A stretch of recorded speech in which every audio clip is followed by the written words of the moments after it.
Let's bring in author, journalist, and researcher Alan Hart, who joins us from London to tell us what he thinks about this. Alan Hart, I was trying to come up with a good question for you, and I'm going to refer to what you had on your website, EU's latest message to Israel, in which do your worst without fear of sanctions by U.S. Now, this is going back to 2012. Is this the case where Israel is just defying any type of condemnation coming from EU? And here, this, of course, implies that EU says go ahead and do what you want to do in the occupied Palestinian territories. Look, I think what you have reported as news today, the latest attack on the Palestinians, it's hardly news to those of us who follow this. It's a continuation of Zionism's colonization of the West Bank.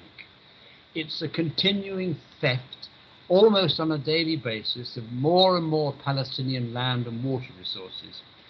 I think it's not unfair to say that what it actually is a continuing ethnic cleansing, slowly and by stealth.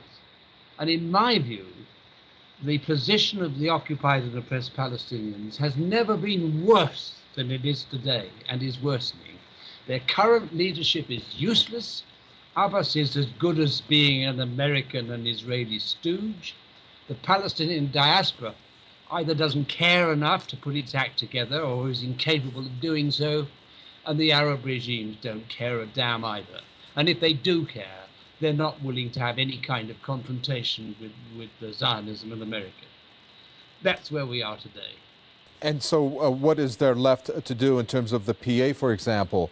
I mean, are there false promises that are being given? Are there any hopes for a so-called peace agreement to be reached? Or is that also something that's an illusion?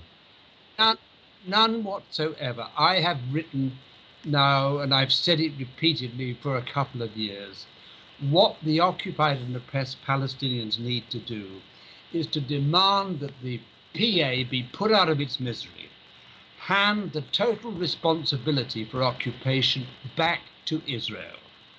That would make it somewhat easier for Israel to be called to account for its crimes.